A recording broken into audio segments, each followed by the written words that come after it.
इस वीडियो में हम पढ़ रहे हैं क्लास 10th के ज्योग्राफी के चैप्टर 3 को, जिसका नाम है वाटर रिसोर्सेज। और यह है वीडियो नंबर 3 इस चैप्टर का। इसके पहले 2 वीडियोस की ही मैंने इस चैप्टर के ऊपर। तो आगे हम बढ़ते हैं और पढ़ते हैं हमारा नेक्स्ट टॉपिक, जो कि है रेन वाटर हार्वेस्टिंग। तो अगर आपने पिछला वीडियो देखा है तो आपको पता होगा कि पिछले वीडियो में हमने पढ़ा था मल्टीपर्पस रिवर प्रोजेक्ट्स के बारे में, जिसमें हमने देखा था कि बड़े बड़े डैम बनाकर, बड़े बड़े हम रिजर्वायर्स बनाकर और भी चीज़ों के जरिए हम वाटर को किस तरीके से हार्वेस्ट कर सकते हैं, बचा सकते हैं, सेव कर सकते हैं। तो इस वीडियो में हम देखने वाले हैं रेन वाटर हार्वेस्टिंग के बारे में, और हम ये देखेंगे कि रेन वाटर हार्वेस्टिंग के जरिए हम किस तरीके से वाटर को सेव कर सकते हैं, वाटर को बचा सकते हैं। तो देखिए, बहुत सारे लोगों का ये मानना है, या फिर पहले भी मानना था, कि देखिए जो मल्टीपर्पस रिवर प्रोजेक्ट्स हैं उसके बहुत सारे डिसएडवांटेजेस हैं, बहुत बड़े डिसएडवांटेजेस, जैसे लोगों के लाइफ पर इम्पैक्ट पड़ता है, लोगों को एक जगह से दूसरी जगह मूव करना पड़ता है, या फिर इकोलॉजी पर इम्पैक्ट पड़ता है। बहुत सारे डिसएडवांटेजेस हैं मल्टीपर्पस रिवर प्रोजेक्ट्स के। तो अगर हम मल्टीपर्पस रिवर प्रोजेक्ट्स के बजाय अगर हम रेन वाटर हार्वेस्टिंग करें तो ये ज़्यादा फायदेमंद होगा और ज़्यादा आसान होगा, ज़्यादा सहूलियत होगी। और इसके अलावा जो मल्टीपर्पस रिवर प्रोजेक्ट्स है उसको लेकर काफ़ी लोगों में विरोध भी है, लोग उसका बहुत ज़्यादा विरोध करते हैं। तो इसलिए जो वाटर हार्वेस्टिंग है, रेन वाटर हार्वेस्टिंग, ये एक बहुत ही अच्छा अल्टरनेटिव है वाटर को सेव करने के लिए। और इसका जो इम्पैक्ट है सोशियो इकोनॉमी पर और इसके साथ ही इन्वायरमेंट पर, वो मल्टीपर्पस रिवर प्रोजेक्ट के मुकाबले बहुत ही कम है, बिल्कुल ही ना के बराबर है। तो इसलिए इस चीज को काफी ज्यादा बल दिया जाता है, काफी ज्यादा इसको एक तरीके से इंपॉर्टेंस दिया जाता है। और इसके बाद अगर हम बात करें एंशिएंट इंडिया की, तो हमने पहले देखा कि एंशिएंट इंडिया में बहुत सारे हाइड्रोलिक स्ट्रक्चर्स मौजूद थे। उसके अलावा जो उस समय के लोग थे वो वाटर हार्वेस्टिंग को भी एक तरीके से फॉलो किया करते थे। ऐसा नहीं था कि उन्होंने बड़े बड़े डैम्स बनाकर रखे हुए थे, तालाब बनाकर रखे हुए थे, कुएं बनाकर रखे हुए थे। इसके अलावा वो वाटर हार्वेस्टिंग पर भी ध्यान देते थे, ताकि वाटर को बचा कर रखें, वाटर को एक तरीके से यूज करें।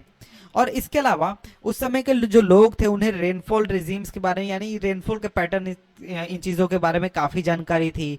वहाँ पर किस तरीके के सॉइल है, यानी लोकल इलाके में जहाँ पर लोग रह रहे हैं वहाँ पर कैसी सॉइल है, उसको कितना पानी चाहिए, इस तरीके की चीज़ों के बारे में बहुत ही ज़्यादा जानकारी थी।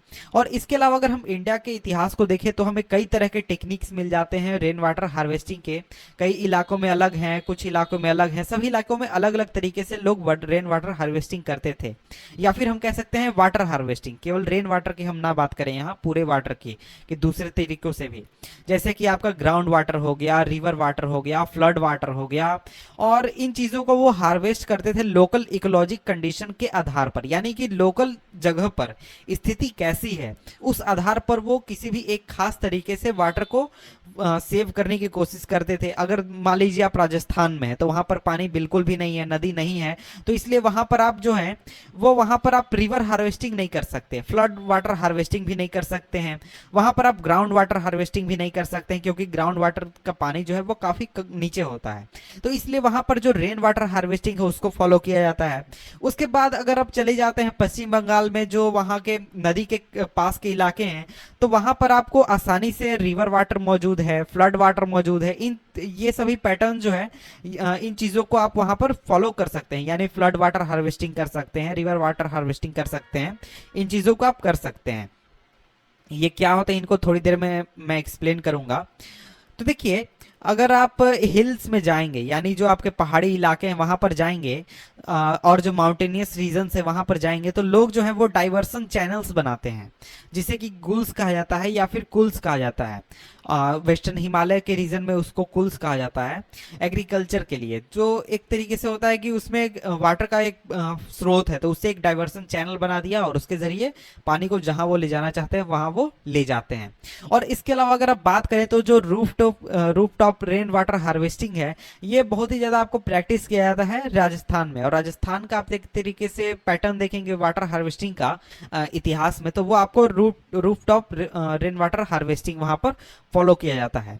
और वहीं अगर आप बंगाल में जाते हैं तो बंगाल के जो फ्लड प्लेन्स है, यानी जहां पर रेगुलरली बाढ़ आती रहती है, उस इलाके में जो लोग हैं वो इनंडेशन चैनल क्रिएट करते हैं, जिससे वो अपने फील्ड को इरिगेट कर सकें। और इसके बाद अगर आप एरिड और सेमी एरिड रीजन्स में जाते हैं, जैसे कि आपका राजस्थान के कुछ इलाके हो गए, वहां पर जो लोग हैं वो अपने खेतों को एक तरीके से ढलान जैसा ये शक्ल दे देते हैं, गड्ढे जैसा शक्ल दे देते हैं, गड्ढे जैसा स्ट्रक्चर दे देते हैं, जिससे कि वहां पर जो पानी है उसको एक तरीके से स्टोर किया जा सके और उसको एक तरीके से एग्रीकल्चर फील्ड में जमा करके रखा जा सके, और जिससे वो आसानी से पानी की कमी को पूरा कर सके। और ये चीज़ आपको मेनली आपको देखने को मिलेगी जैसलमेर के खादीन्स में, या फिर जो आपके राजस्थान के दूसरे इलाकों में जिसे कि जोहाद कहा जाता है। इसके बाद हम आगे बढ़ते हैं। आगे यहाँ पर आप देख सकते हैं, यहाँ पर आपसे कहा जा रहा है कि आप वाटर हार्वेस्ट करिए। वाटर हार्वेस्ट करना बहुत ही फायदेमंद है सोसाइटी के लिए, आपके इन्वायरमेंट के लिए। इसके बाद यहाँ पर आपको एक तरीके का इमेज दिखाया गया है जिसमें आपको डेमोन्स्ट्रेट करने की कोशिश की गई है कि वाटर हार्वेस्टिंग किस तरीके से की जाती है। यहाँ पर एक देख सकते हैं कि जो डग वेल है, यानी जो कुआं है, खराब कुआं है, पुराना कुआं है, उसमें आप एक तरीके से वाटर हार्वेस्ट कर सकते हैं, या फिर आप हैंडपम्प जो होता है उसके जरिए वाटर हार्वेस्ट कर सकते हैं, ग्राउंड वाटर को रिचार्ज कर सकते हैं इसमें। तो यही चीज़ यहाँ पर दिखाई गई है। इसके बाद हम आगे बढ़ते हैं। तो देखिए, जो सेमी एरिड रीजन है या फिर जो एरिड रीजन है राजस्थान का, पार्टिकुलरली मेनली अगर आप जाएं बीकानेर में या फिर फलोदी में या फिर जो आपका बाड़मेर है वहाँ पर, तो इन इलाकों में अगर आप जाएंगे तो वहाँ पर आपको लगभग सभी घरों में आपको अंडरग्राउंड टैंक्स देखने को मिल जाएगा, जिसे कि टंका कहा जाता है जनरली। और इसको यूज़ किया जाता है ड्रिंकिंग वाटर को स्टोर करने के लिए। और जो टैंक्स होते हैं वो एक बड़े कमरे जितने भी बड़े हो सकते हैं। और एक घर का एग्जाम्पल यहाँ पर दिया गया है कि एक हाउस होल्ड है फलोदी में जिसके पास टैंक है 6.1 मीटर डीप, यानी 6 मीटर गहरा, 4.27 मीटर लंबा और 2.44 मीटर चौड़ा। और ये जो टैंक्स होते हैं, इनको मैं टैंक्स ही कहूँगा, ये जो टैंक्स होते हैं ये एक तरीके का पूरा सिस्टम बनता है रूफ टॉप वाटर हार्वेस्टिंग का, उसका एक हिस्सा होते हैं, यानी कि पूरा एक सिस्टम बनता है। जैसे यहाँ पर आपको इमेज दिखाया गया है कि जब घर बन रहा होता है उसी समय इसको बनाया जाता है। और इसमें आप देख सकते हैं कि छत के जरिए यहाँ पर पाइप लाया गया है और इस टैंक में इसको लाकर पहुँचाया गया है और इसमें पानी को स्टोर किया जाता है। ये पूरा सिस्टम का एक हिस्सा होता है टैंक। ऐसा नहीं है कि टैंक केवल बनाकर रख दिया गया और उसमें लोग बाल्टी से जाकर वहां पर पानी जमा कर रहे हैं, नहीं, वैसा नहीं होता है। उसको रूफ टॉप से जोड़ दिया जाता है पाइप के जरिए, और जिससे वो रेन वाटर को सेव करते हैं इन टैंक्स में। और ये जो टैंक्स होते हैं ये आपको मेन हाउस के हिस्से में ही या फिर आपको कोर्टयार्ड में ही आपको बनाए गए होते हैं, और इनको पाइप के जरिए जोड़ा जाता है रूफ से। ये चीज़ तो मैंने पहले ही बता दी। और ये जो रेन वाटर जो रूफटॉप पर आता है ये इन पाइप के जरिए अंडरग्राउंड टैंक्स में चला जाता है। और जो लेकिन जो पहली बारिश होती है, पहली बारिश को स्टोर नहीं किया जाता है बल्कि उसको यूज किया जाता है रूफ्स को साफ करने में, पाइप्स को साफ करने में, उसके साथ ही टैंक्स को साफ करने में। और ये जो रेन वाटर है इसके बाद, यानी पहली बारिश के बाद जो रेन वाटर आएगा उसको फिर यूज किया जाता है सेव करने के लिए, उसको मतलब सेव किया जाता है जिसको कि फ्यूचर में यूज किया जाएगा। और ये जो रेन वाटर है इसको स्टोर किया जा सकता है टैंक्स में जब तक अगली बारिश हो जाती है। और ये काफ़ी एक तरीके से बहुत ही रिलायबल सोर्स है ड्रिंकिंग वाटर का, जब सभी सोर्सेज जो हैं वो ड्राई हो जाएं या फिर ख़त्म हो जाएं। और मेनली इस चीज़ का यूज़ आपको समर्स में किया जाता था, यानी कि समर में ऐसा होता है कि बहुत सारी नदियाँ होती हैं, तालाबें होती हैं और भी ग्राउंड वाटर है वो उसका लेवल जो है वो नीचे चला जाता है और इस वजह से पानी आपको उपलब्ध नहीं होता। तो उस कंडीशन में लोग जो होते हैं वो इन टैंक्स का यूज करते हैं और इसके जरिए पानी को कंज्यूम करते हैं। और इसके साथ ही रेन वाटर जिसे कि पलार पानी कहा जाता है, और इसको कंसीडर किया जाता है purest form of natural water, यानी सबसे शुद्ध स्रोत माना जाता है इसको पानी का।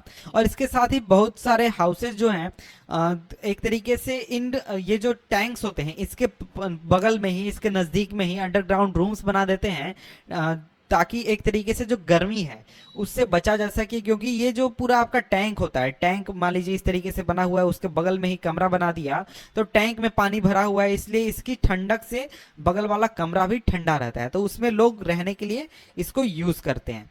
तो यहाँ पर देखिए इंटरेस्टिंग फैक्ट बताया गया है, इसको आप खुद से ही देख लें, मैं इसको डिस्कस नहीं करने वाला हूँ क्योंकि ये आपके लिए है। तो यहाँ पर देखिए कहा गया कि आज अगर हम बात करें तो आज जो वेस्टर्न राजस्थान है वहां पर जो प्रैक्टिस है roof top water rain water harvesting का, वो एक तरीके से डिक्लाइन वहां पर देखने को मिल रहा है। उसका रीजन ये है कि एक तरीके से जो राजस्थान में कैनल्स हैं, पेरेनियल कैनल्स हैं, उसके वजह से लोगों के घरों तक काफी अच्छे अमाउंट में वाटर वहां तक पहुंच रही है। इसकी वजह से जो लोग हैं वो इन स्रोतों पर, ये जो रिसोर्सेज पहले यूज किए जाते थे वाटर को सेव करने के लिए, रूफटॉप रेन वाटर हार्वेस्टिंग को, उसको धीरे धीरे छोड़ रहे हैं। और एक तरीके से जो नॉर्मल प्रैक्टिस है टैप वाटर का, या फिर जो हम कह सकते हैं कि आपको पानी मिलता है सरकार द्वारा, जो पानी प्रोवाइड किया जाता है, उसको एक तरीके से अपना रहे हैं। और इसके अलावा बहुत सारे लोग ऐसे हैं जो अभी भी टैंक्स को मेंटेन करते हैं और उनका मानना है कि जो टैप वाटर है उसका जो टेस्ट है वो उन्हें अच्छा नहीं लगता, या फिर वो पसंद नहीं करते इस तरीके का पानी, इस वजह से। और इसके अलावा अगर हम बात करें, इंडिया में बहुत सारे जो अर्बन या फिर रूरल एरियाज हैं वहां पर अभी भी जो रूफटॉप रेन वाटर हार्वेस्टिंग है वो फॉलो किया जा रहा है और धीरे धीरे फेमस भी हो रहा है।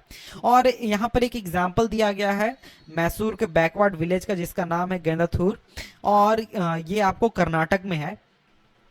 और यहाँ पर जो विलेजर्स हैं उन्होंने अपने हाउस होल्ड में रूफटॉप रेन वाटर हार्वेस्टिंग को इंस्टॉल किया है ताकि वो अपने वाटर की ज़रूरतों को पूरा कर सकें। करीब 200 की संख्या में जो घर हैं जिन्होंने इस सिस्टम को इंस्टॉल किया है, और यहाँ पर अब पानी की एक तरीके से कमी लोगों को देखने को नहीं मिलती है। और यहाँ पर आपको इमेज दिखाया गया, इमेज के बारे में मैंने पहले ही बता दिया कि किस तरीके से पाइप से देख सकते हैं यहाँ पर कनेक्शन है, यहाँ पर अंडरग्राउंड टैंक्स में। तो यहाँ पर देखिए आपको एक तरीके से इरिगेशन सिस्टम दिखाया गया, बैम्बू ड्रिप इरिगेशन सिस्टम। इसके अलावा और भी चीजें हैं, तो इसको आप खुद से पढ़ लें। इसके बाद मैं आगे बढ़ता हूँ। तो देखिए ये पिछले पेज का ही लाइन को कंटिन्यू किया गया है। वहां पर कहा गया है कि 3.6 फिगर को आप देख सकते हैं, रेन वाटर हार्वेस्टिंग सिस्टम किस तरीके से काम करता है इस चीज को समझने के लिए। तो यहाँ पर देखिए हम बात कर रहे थे मैसूर के एक विलेज की, गेंदाथुरु की। तो वहां पर कहा गया कि जो ये जगह है यहाँ पर आपको एनुअल प्रेसिपिटेशन होता है 1000 मिलीमीटर का, और यहाँ पर आपको करीब 80% ऑफ एक तरीके से कलेक्शन एफिशिएंसी, यानी 80% वाटर को आप कलेक्ट कर सकते हैं। और अगर हम 10 फिलिंग्स की बात करें तो 10 फिलिंग में हर घर जो है वो करीब 50,000 लीटर ऑफ वाटर एनुअली जो है वो सेव कर सकता है। और करीब 20 हाउसेस की अगर हम बात करें तो जो नेट अमाउंट है रेन वाटर हार्वेस्टेड का एनुअली वो होता है करीब 1 लाख लीटर। 1 लाख लीटर। तो देखिए यहाँ पर इंटरेस्टिंग फैक्ट है, ये शॉर्ट है मैं है इसलिए मैं आपको ये बता देता हूँ कि देखिए जो तमिलनाडु है वो पहला स्टेट है इंडिया का जिसने rooftop rain water harvesting structure को कंपलसरी कर दिया है सभी हाउसेस के लिए अपने पूरे स्टेट में। और इसके साथ ही वहाँ पर लीगल प्रोविजंस भी लगाए गए हैं कि जो इस चीज़ को एक तरीके से बाईपास करने की कोशिश करता है या फिर इसको नेग्लेक्ट करता है उसके खिलाफ पनिशमेंट भी लगाई गई है। तो इसके बाद अगर हम देखें तो यहाँ पर हमारा चैप्टर जो है ये कंप्लीट होता है। इसके बाद मिलेंगे आपसे हम नेक्स्ट वीडियो में किसी और चैप्टर के साथ। तब तक के लिए गुड बाय।